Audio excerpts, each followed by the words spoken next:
인생 후반전 잘 살고 계십니까? 이 질문이 불편하신 분도 계실 겁니다. 후반전이라니 나를 벌써 늙은이 취급하나? 하실 수도 있겠죠. 하지만 오늘 제가 여러분께 들려드릴 이야기는 인생 후반전이야말로 진짜 인생이 시작되는 시기라는 것입니다. 공자는 이렇게 말했습니다. 62순. 60세가 되면 귀가 순해진다. 무슨 말일까요? 남의 말을 듣고 화내지 않는다는 뜻입니다. 세상 이치를 깨닫고 모든 것을 있는 그대로 받아들일 수 있는 경지에 이른다는 뜻이죠. 그런데 말입니다. 2500년 전 공자도 60세가 되기까지 얼마나 많은 고민과 좌절을 겪었는지 아십니까? 젊었을 때는 아무도 자신을 알아주지 않아 괴로워했습니다. 중년에는 계속된 실패에 좌절했습니다.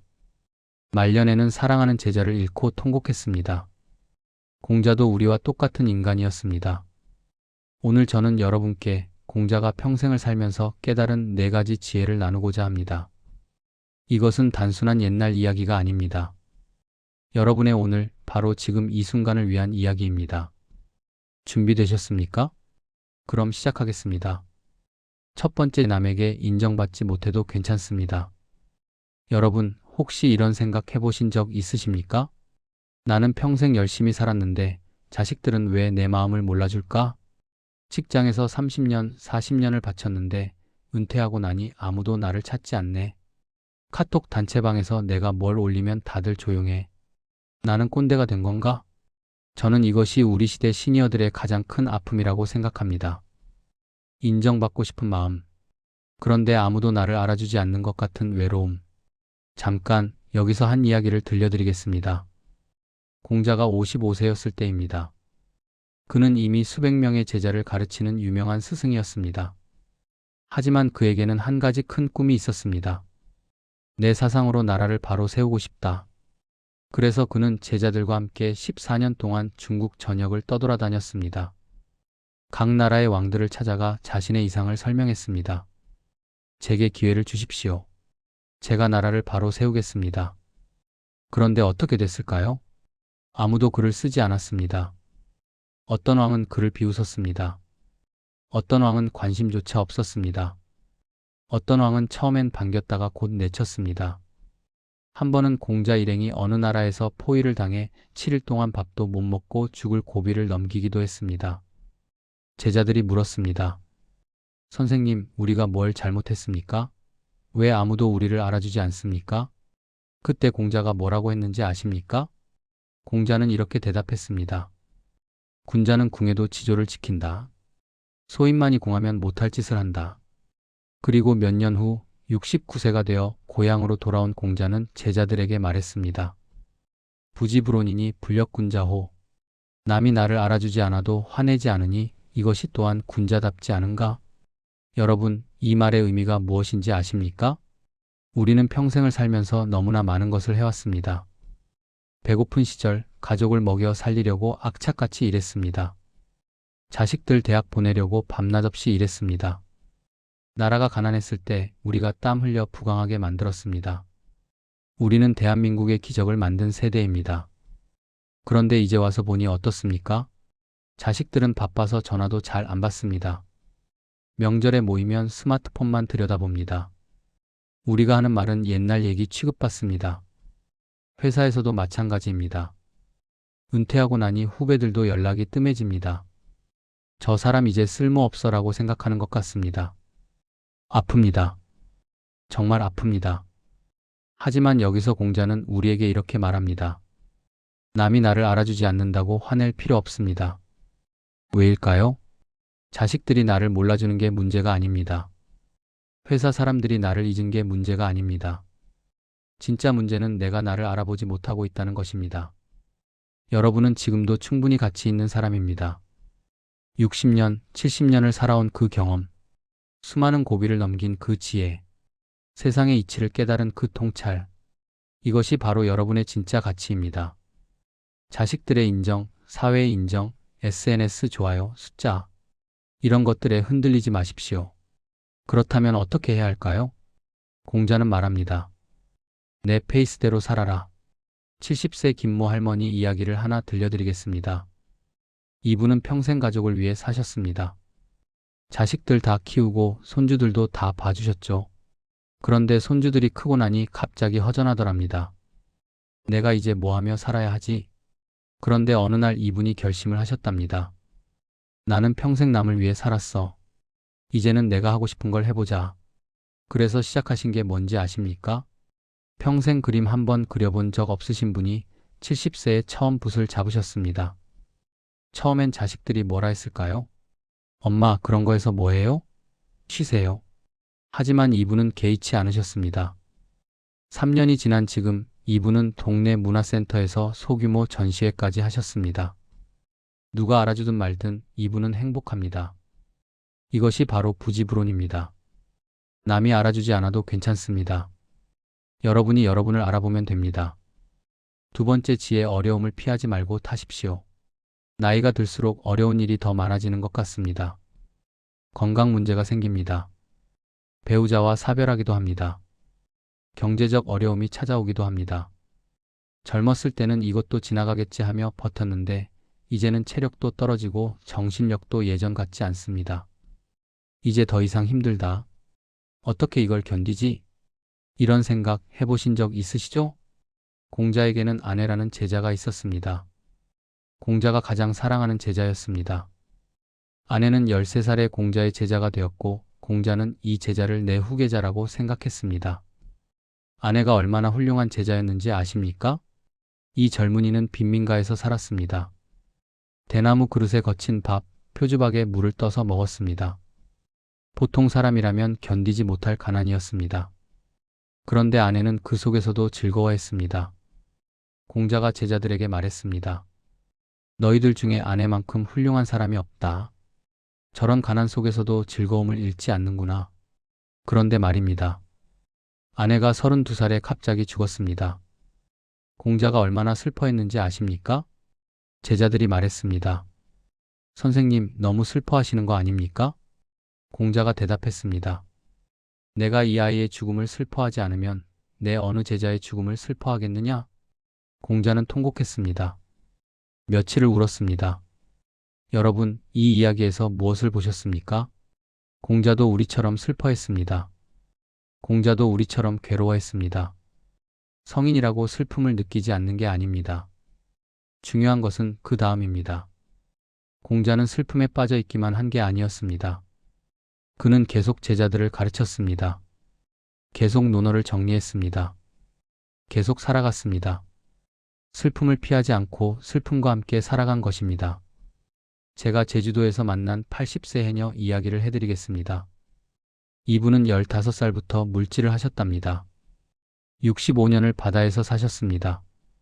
제가 물었습니다. 할머니, 무섭지 않으세요? 파도가 그렇게 세게 밀려오는데. 할머니가 웃으시며 말씀하셨습니다. 파도가 무서워서 도망가면 죽어. 파도를 타야 살아. 처음에는 나도 무서웠어. 큰 파도가 오면 해변으로 도망가고 싶었지. 그런데 선배 해녀들이 그러더라고. 도망가는 놈들은 다 죽어. 파도 속으로 뛰어들어라. 처음엔 믿을 수가 없었어. 어떻게 저 무서운 파도 속으로 뛰어들어? 그런데 정말 그렇게 하니까 파도가 나를 삼키는 게 아니라 나를 띄워주더라고. 할머니가 덧붙이셨습니다. 인생도 마찬가지야. 어려운 일이 오면 피하지 말고 부딪혀. 그래야 살아. 여러분이 지금 겪고 계신 어려움이 무엇입니까? 건강 문제입니까? 경제적 어려움입니까? 외로움입니까? 자식 문제입니까? 피하지 마십시오. 건강이 나빠졌다면 그 현실을 인정하십시오. 그리고 지금 할 수 있는 운동을 시작하십시오. 경제적으로 어렵다면 부끄러워하지 마십시오. 도움을 요청하십시오. 복지관을 찾아가십시오. 외롭다면 그 외로움을 인정하십시오. 그리고 밖으로 나가십시오. 동네 노인정이라도 가십시오. 공자는 세 종류의 사람을 말했습니다. 지지자, 머리로만 아는 사람. 호지자, 좋아하는 사람. 낙지자, 즐기는 사람. 공자는 말합니다. 낙지자가 가장 위대하다고. 무슨 뜻일까요? 어려움이 왔을 때 머리로만 이걸 어떻게 해결하지? 고민하는 사람. 어려움이 왔을 때 좋아, 해보자. 하지만 금방 포기하는 사람. 그런데 낙지자는 다릅니다. 어려움조차 즐기는 사람입니다. 아, 이것도 인생이구나. 이것도 경험이구나. 이렇게 생각하고 그 어려움 속에서도 웃을 수 있는 사람. 이것이 진정한 강함입니다. 여러분이 지금 피하고 싶은 일이 있습니까? 병원 가기가 무서워서 미루고 있습니까? 자식과의 갈등이 있는데 대화하기 싫어서 피하고 있습니까? 새로운 것을 배우고 싶은데 이 나이에 무슨 하며 포기하고 있습니까? 오늘 그 파도를 타십시오. 병원 예약을 하십시오. 자식에게 먼저 전화하십시오. 스마트폰 사용법 배우러 도서관에 가십시오. 처음엔 무섭습니다. 당연합니다. 하지만 그 속으로 뛰어드는 순간 여러분은 살아있음을 느낄 것입니다. 세 번째 지혜, 예민한 것은 문제가 아닙니다. 나이가 들수록 더 예민한 것 같습니다. 작은 일에도 마음이 상합니다. 자식이 말투가 조금만 거칠어도 밤새 잠을 못 잡니다. TV에서 슬픈 장면만 나와도 눈물이 납니다. 내가 왜 이렇게 유난스러워졌을까? 자책하시는 분들이 많습니다. 조선시대 대학자 율곡 이이 선생을 아십니까? 5,000원권 지폐에 나오는 그분입니다. 이분이 얼마나 뛰어난 학자였는지는 다들 아실 겁니다. 그런데 이분의 문집을 읽어보면 놀라운 사실을 발견하게 됩니다. 율곡 선생은 굉장히 예민한 분이었습니다. 제자가 공부하다가 책장을 넘기는 소리가 조금 거칠면 지적하셨습니다. 밥상에 숟가락을 놓는 위치가 조금만 틀려도 바로 잡으셨습니다. 글씨를 쓸 때 먹의 농도가 조금만 진해도 다시 갈게 하셨습니다. 제자들이 속으로 생각했을 겁니다. 선생님 너무 까다로우신 거 아닌가? 퇴계 이황 선생도 마찬가지였습니다. 이분은 평생을 병약하게 사셨습니다. 몸이 약하셨죠. 그래서 더 예민하셨을 겁니다. 퇴계 선생의 편지를 보면 사소한 일에도 굉장히 신경을 쓰셨던 것을 알 수 있습니다. 날씨가 조금만 변해도 몸 상태를 세밀하게 기록하셨습니다. 제자가 보낸 편지의 글씨체까지 일일이 평가하셨습니다. 이분들은 예민했기 때문에 위대한 학자가 된 것입니다. 여러분 이해하셨습니까? 예민한 것은 문제가 아닙니다. 예민한 것은 재능입니다. 왜냐하면 예민한 사람은 다른 사람의 고통을 잘 알아챕니다. 세상의 미묘한 변화를 잘 감지합니다. 깊이 생각할 수 있습니다. 진실과 거짓을 구별할 수 있습니다. 젊었을 때는 이 예민함이 불편했을 수 있습니다. 직장 생활하면서 좀 둔감하면 좋겠다 생각하셨을 겁니다. 자식 키우면서 왜 나만 이렇게 예민할까 자책하셨을 겁니다. 하지만 이제 60세, 70세가 된 여러분에게 이 예민함은 가장 큰 선물입니다. 성심 마음을 살피는 법. 그런데 공자는 이렇게 말합니다. 성심하라. 성심, 살필 성자의 마음 심자. 무슨 뜻일까요? 예민한 것은 인정하되 그 예민함에 끌려다니지는 말라는 뜻입니다. 예를 들어볼까요? 며느리가 명절에 왔다가 설거지를 안 하고 갔습니다. 예민한 시어머니는 이렇게 생각합니다. 저 애는 나를 무시하는 거야. 나를 시어머니로 안 보는 거야. 내가 뭐가 그렇게 만만해 보이나? 그리고 밤새 잠을 못 잡니다. 며칠을 속상해합니다. 이것이 예민함에 끌려다니는 것입니다. 하지만 성심하는 시어머니는 이렇게 생각합니다. 아, 내가 지금 화가 나는구나. 왜 화가 날까? 아, 내가 존중받지 못한다고 느끼는구나. 그런데 정말 그 애가 나를 무시한 걸까? 아니면 그냥 피곤해서 그랬을까? 그리고 한 발 물러나서 봅니다. 자식도 쉬어야지. 며느리도 힘들었겠지. 설거지 정도는 내가 해도 괜찮아. 이렇게 생각하고 툭 던져버립니다. 이것이 성심입니다. 몸에 이상이 생겼습니다. 병원에 가야 하는데 무섭습니다. 예민한 사람은 이렇게 생각합니다. 큰 병이면 어떡하지? 암이면? 수술해야 하면? 내가 죽으면 자식들은? 그리고 밤새도록 인터넷을 검색합니다. 온갖 무서운 정보를 읽습니다. 더 불안해집니다. 이것이 예민함에 끌려다니는 것입니다. 하지만 성심하는 사람은 이렇게 생각합니다. 아, 내가 지금 두려운구나. 죽음이 무서운 거구나. 당연해. 누구나 무서워. 그런데 지금 인터넷 검색하는 게 나를 더 불안하게 만들고 있네. 그만하고 내일 병원에 가자. 전문가에게 물어보자. 그리고 휴대폰을 내려놓고 잠을 청합니다. 이것이 성심입니다. 여러분께 제안합니다. 매일 10분 조용히 앉아서 자신의 마음을 살펴보는 시간을 가지십시오. 오늘 내가 화가 났던 일이 뭐였지? 왜 화가 났을까? 그 화가 정당한 것이었을까? 아니면 내가 너무 예민하게 반응한 걸까? 이렇게 스스로에게 물어보십시오. 처음엔 답이 안 나올 수도 있습니다. 괜찮습니다. 계속하다 보면 어느 순간 자신의 마음이 보이기 시작합니다. 그때 여러분은 자유로워집니다. 예민함이 사라지는 것이 아닙니다. 예민함이 여러분의 도구가 되는 것입니다. 네 번째 지혜 빈둥빈둥도 인생입니다. 은퇴하고 나니 할 일이 없습니다. 아침에 일어나도 출근할 곳이 없습니다. 저녁이 되어도 집에 돌아올 이유가 없습니다. 하루 종일 TV만 봅니다. 나는 이제 쓸모없는 사람인가? 이런 생각에 괴로워하시는 분들이 많습니다. 논어에 굉장히 재미있는 구절이 있습니다. 하루 종일 배불리 먹기만 하고 마음 쓸 곳이 없으니 어렵도다. 바둑이라도 두는 사람이 없겠는가?